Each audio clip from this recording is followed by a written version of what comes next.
1200 tables bancs et 72 latrines réhabilitées dans 24 établissements secondaires publics de Daloa et un groupe scolaire à Gonaté. C'est l'aboutissement d'un projet piloté par le Rotary Club Daloa, Centre-Ouest, et celui de Sens, originaire de la République française. Un acte social qui vient résoudre, un tant soit peu, les problèmes d'équipement récurrents dans la région du Haut-Sassandra et améliorer le cadre de travail des élèves et des enseignants. Le Rotary, c'est une organisation de personnes de bonne volonté avec un grand cœur qui se mettent ensemble pour venir au secours de nos habitants. C'est un début pour aider nos enfants à vivre dans des conditions meilleures. Ce sont au total 705 classes entièrement équipées et 72 latrines respectant les normes sanitaires qui sont livrées aux autorités éducatives et administratives de la région du Haut-Sassandra. Le Rotary Club vient satisfaire, bien soulager un besoin de nos établissements, un besoin fondamental. Parce que les tables bancs, c'est plus que nécessaire dans une salle de classe. Et les latrines également, qui sont réhabilitées, nous en avions fortement besoin ici pour nos enfants. Ces tables bancs et latrines sont le fruit de la collaboration des districts 1620, 1660, 1750, 1900 et 9101, regroupant 12 clubs Rotary, dont un de Côte d'Ivoire et les autres venus de la France. Ces clubs de bienfaisance s'engagent à continuer sur cette lancée afin de réduire les nombreuses difficultés de l'école dans le Haut-Sassandra.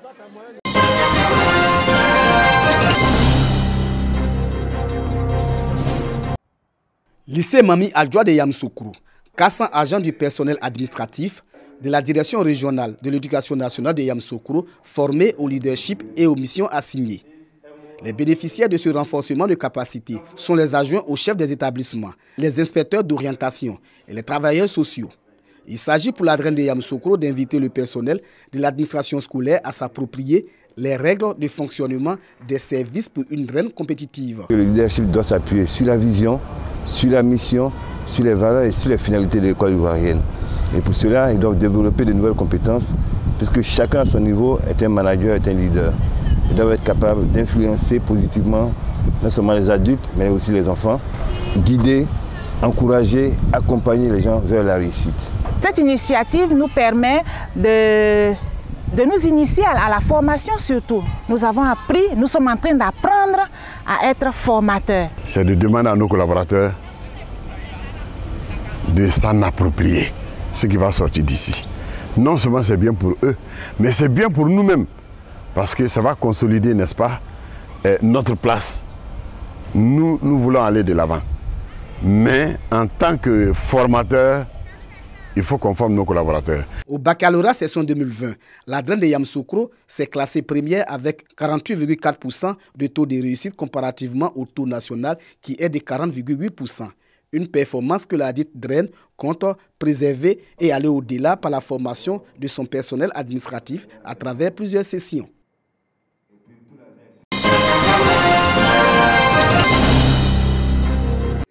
Le président de l'Union transfrontalière de l'espace Sikasso, Korogo, Bobo Djolasso, en visite à DBT sur le site devant accueillir bientôt le nouveau pont sur le fleuve de la Bagoué. Une visite en marge d'un atelier initié à Bundiali sur l'impact social, environnemental et économique de la route internationale Tengrela-TBT-Fakola, dont les travaux seront lancés très bientôt. Nous avons un atelier sur les livrables de l'avant-projet sommaire. Et l'entreprise qui est chargée de l'étude de ce pont a déjà fait des travaux, nous a fait des propositions et nous nous sommes dit c'est bien. Avant vraiment de finaliser le document, il fallait que nous venions sur le terrain. Et c'est ce qu'on a fait. Et comme vous avez pu le constater, pratiquement dans tous les villages, nous avions été arrêtés par les populations qui manifestaient leur joie par rapport à ce projet. Ça veut dire que la route est tellement nécessaire et le pont viendra compléter cette route pour enfin faciliter la circulation entre le même peuple qui se trouve d'un côté et l'autre du fleuve. La visite du site a permis aux différentes délégations venues des pays concernés d'évaluer et de partager leur expérience sur ce projet majeur qui vient renforcer l'intégration entre la Côte d'Ivoire et le Mali. Depuis l'indépendance, c'est une route qui est là, qui est pratiquée par la population. Aujourd'hui, pour connecter les deux peuples, si ce projet se réalise vraiment, c'est un atout pour nous et c'est un rêve qui vient d'être réalisé, parce que pour nous c'est déjà réalisable, parce que c'est le début. Tout commence par là. Donc, nous sommes les heureux bénéficiaires de ce projet. Ce pont en béton coûtera 3 milliards de francs CFA sur l'ensemble du projet de la route internationale Tengrela-DBT Fakola.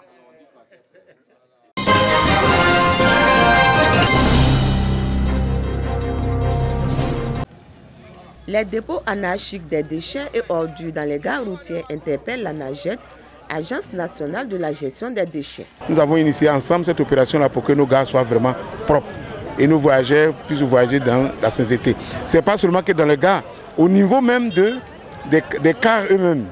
Les transporteurs doivent mettre des poubelles dans ces cars-là pour que les voyageurs puissent mettre des déchets dans ces poubelles-là. Les vendeurs ou les vendeuses qui sont dans les gares doivent pouvoir adopter le même comportement. Une opération de salubrité est donc initiée avec les responsables des gares routières. Ainsi, des coups de balai, suivis de dons de matériel de salubrité aux différents responsables de gares routières, ont constitué les axes majeurs de cette opération. Il s'agit de permettre aux usagers de circuler dans un environnement propre à travers cette activité. Quand les passagers viennent dans notre gare, ils doivent venir trouver aujourd'hui que nous sommes propres, les gares sont propres, les véhicules sont propres. Vraiment, ça envoie beaucoup de santé aux transporteurs, beaucoup de santé à nos clients. Les responsables des gares routières comptent pérenniser cette action de salubrité pour une bonne hygiène.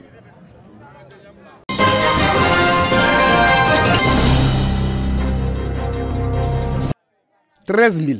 C'est le nombre de moustiquaires imprégnés d'insecticides à longue durée d'action destinés aux populations des 4 sous-préfectures du département de Boutro, région de Gbeke, à savoir Diabo, Languibonu, Kouroufunsou et Boutro. C'est l'hôpital général du département qui a servi des cadres de l'enseignement officiel de la distribution gratuite des moustiquaires imprégnés. Les autorités sanitaires locales ont avant tout expliqué l'importance de l'utilisation des moustiquaires imprégnés d'insecticides dans la lutte contre le paludisme. Les agents commis à la distribution ont la tâche d'expliquer aux populations le mode d'utilisation de ces moustiquaires.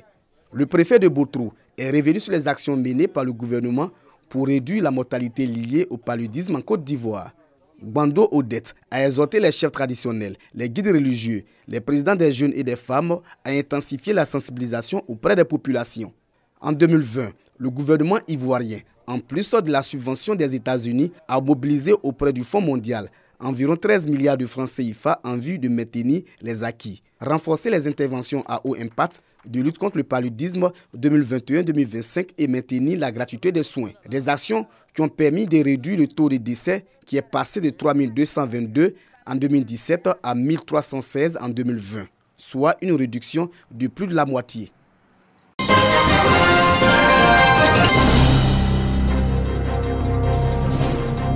Quatrième pilier de l'islam, le mois de Ramadan constitue un moment de charité, de piété et de partage.